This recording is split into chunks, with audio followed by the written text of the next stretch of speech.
Olá! Neste vídeo, tendo já alguma experiência com os números binomiais, vamos falar dos vários princípios gerais de combinatória e numerativa, que incluem os famosos princípios dos cassivos e o princípio de inclusão-exclusão. Começamos pelo princípio da identidade.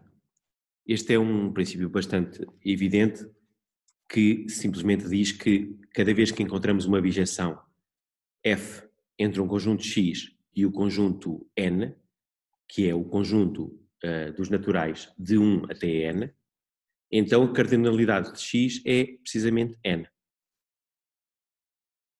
Este princípio pode ser aplicado em situações bastante complexas, com grande eficácia.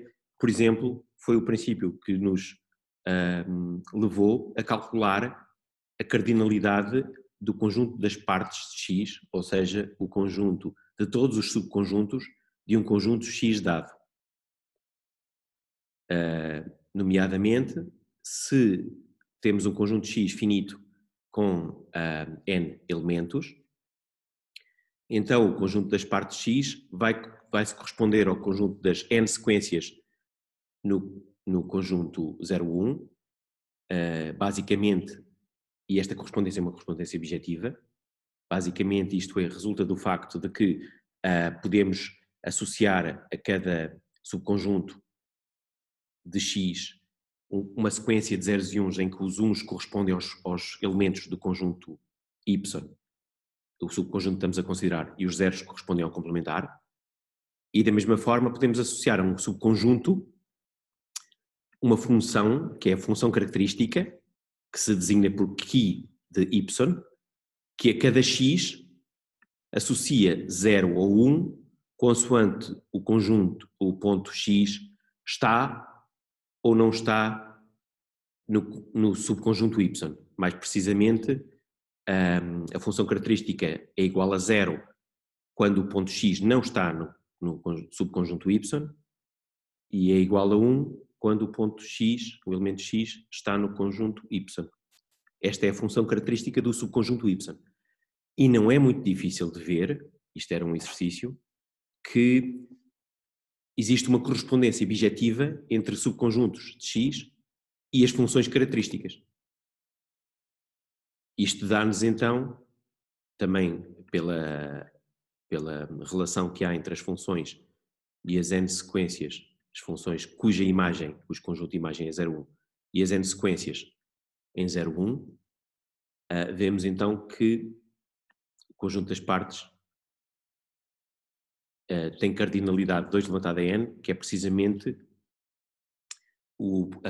as possibilidades que temos para as N sequências em 0, 1, que são bits 0 ou 1, não é?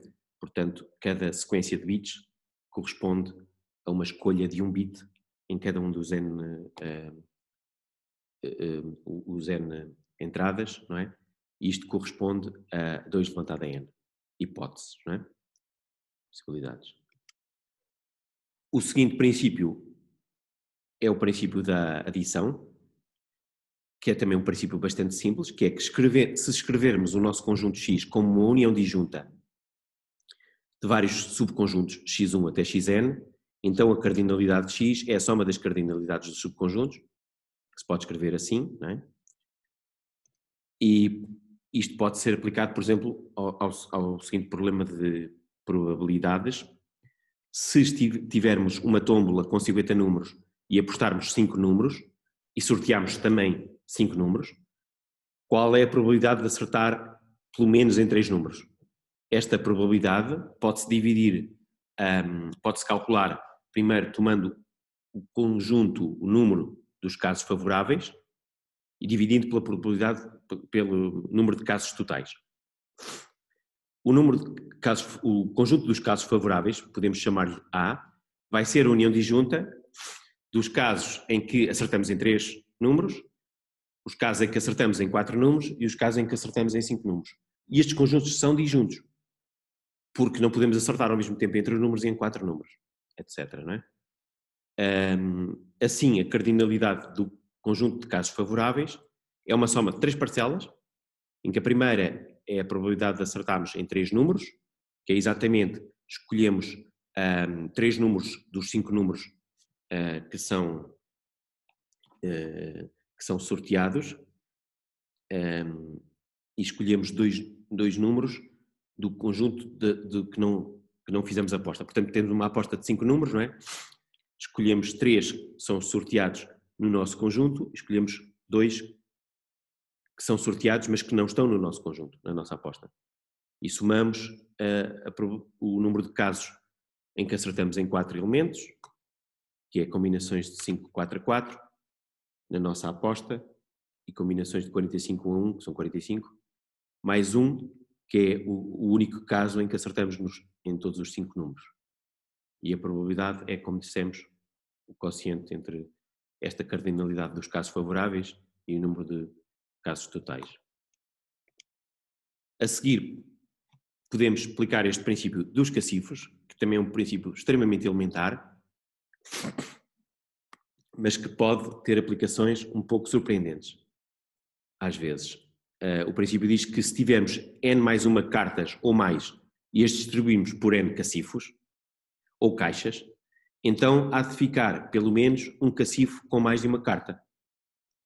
Este princípio é evidente. Em inglês costuma-se referir por pigeonhole principle, que seria o princípio dos buracos dos pombos, mas eu preferi traduzir para princípio dos cacifros. Uma das aplicações não parece uma aplicação de matemática discreta, mas é esta a aplicação. Se escolhermos um conjunto de 11 pontos iguais ou distintos num intervalo de 0 a n fechado, um intervalo de números reais, e não são, portanto, não parece um problema de matemática discreta, há de haver sempre 2 pontos cuja distância é menor ou igual que 1.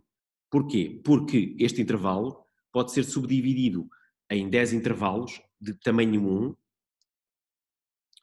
e esses 10 intervalos podem ser considerados como caixas onde vamos pôr os pontos, um ponto em cada uma das caixas, e, portanto, vai ter que haver uma dessas caixas, ou cacifros, que vai ter mais do que um ponto, e isso implica, então, que esses 2 pontos nessa mesma caixa, ou nesse mesmo cacifro, vão ter distância menor ou igual que 1. Outra aplicação é, por exemplo, esta aplicação à sequência de escolhas de bytes. Por exemplo, um byte é formado por 8 bits e, portanto, existem no total 256 bytes diferentes, que são 2 elevado a 8, e se eu escolher 257 bytes de forma aleatória, vou encontrar pelo menos 2 bytes iguais, porque precisamente o número total de bytes é 256. Da mesma forma, esta aplicação é um pouco mais sofisticada, mas se um professor sortear 12 exercícios por 49 alunos, de forma que cada aluno seja atribuído apenas um exercício, esta distribuição de exercícios por alunos pode ser considerada como uma distribuição do número do aluno, de cada aluno, dentro de um cacifo que é o número dos exercícios, de 1 a 12. Aqui o papel dos cacifos é representado pelos exercícios, e cada aluno vai ter um exercício de 1 a 12. Mas se os alunos forem 49, vai haver pelo menos um exercício que calhou a 5 alunos ou mais, porque se cada exercício calhasse a apenas 4 alunos, isso significava que o número de alunos a quem repartimos os exercícios fosse apenas 4 vezes 12, ou seja, 48. Não é? Portanto, há pelo menos um exercício que calha a 5 ou mais alunos. O princípio da multiplicação, é o próximo princípio, aplica-se quando temos um conjunto que é o produto cartesiano de vários outros conjuntos. Portanto, se x for o produto cartesiano de x1 até xn, então a cardinalidade de x vai ser o produto das cardinalidades de cada um dos xi. Dito de outra forma, se os objetos a contar puderem ser considerados como n tuplos ordenados, em que o x1 está em x1 no conjunto x1, o x2 está no conjunto x2, etc., então a cardinalidade do x é o produto das cardinalidades de cada um dos x. Aqui a palavra ordenados é importante, porque o primeiro elemento tem que ser parte do primeiro conjunto, o segundo elemento tem que ser parte do segundo, etc. Como exemplo, podemos considerar este quiz formado por 3 perguntas. Vamos supor que a primeira é uma pergunta de história, que pode ser escolhida num conjunto de 5 hipóteses. A segunda pergunta é de geografia e pode ser escolhida de um conjunto de 4 hipóteses. E a terceira pergunta é de ciências e pode ser escolhida de um conjunto de 6 perguntas diferentes. E a pergunta então é: quantos quizzes diferentes se podem elaborar?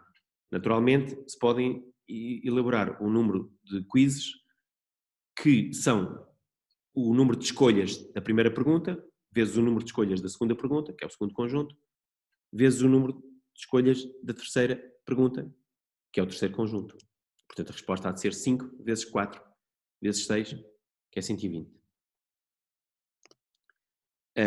De forma parecida, mas um pouco diferente conceptualmente, temos o princípio da divisão, que pode ser considerado, na realidade, uma generalização ou uma adaptação, um ponto de vista diferente do princípio da adição. Se o conjunto X for uma união disjunta de subconjuntos e temos a cardinalidade do X e cada um dos subconjuntos também sabemos que tem cardinalidade n, todos os subconjuntos têm a mesma cardinalidade, então o número de subconjuntos é k igual ao quociente da cardinalidade do conjunto grande a dividir pelo número de subconjuntos. Peço desculpa, a dividir pela cardinalidade de cada um dos conjuntos, dos subconjuntos. Portanto, aqui não se trata de saber a cardinalidade de uma união disjunta, mas, sabendo a cardinalidade da união disjunta, saber quantos subconjuntos é que temos. E um exemplo é, por exemplo, esta distribuição de 12 presentes, todos diferentes, a 4 crianças, de forma que cada criança fica com 3.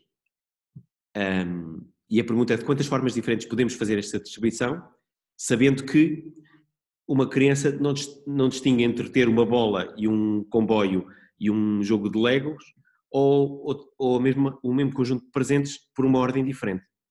E, portanto, aqui temos um conjunto de presentes todos diferentes, em que podemos supor que a criança 1 recebe os presentes 1, 2 e 3, a criança 2 recebe os presentes 4, 5 e 6, etc. E isto corresponde a uma distribuição de presentes possível. E então todas as distribuições de presentes ordenadas formam um conjunto X com cardinalidade, o conjunto de todas as permutações de 12 elementos. Mas nesta distribuição em que a criança 1 recebe os presentes 1, 2 e 3, essa distribuição é a mesma que receber os presentes 3, 2 e 1, e portanto vamos dividir estas distribuições todas, ordenadas, de presentes, em subconjuntos, em que cada subconjunto é o subconjunto das maneiras diferentes de dar os mesmos presentes ordenados de formas diferentes. E isto são subconjuntos, cada um deles tem cardinalidade 3 fatorial à quarta, ou seja, 6 à quarta, porque são as distribuições em que atribuímos os mesmos presentes a cada criança. Por exemplo, temos aqui as permutações de 3, destes 3 elementos, vezes as possíveis permutações destes 3 elementos, etc. Logo, queremos o número de subconjuntos, não é? Sabendo que todos os subconjuntos têm a mesma cardinalidade. E, portanto, a resposta é esta fração 12 fatorial dividido por 6 fatorial à quarta. Peço desculpa, a dividir por 6 à quarta.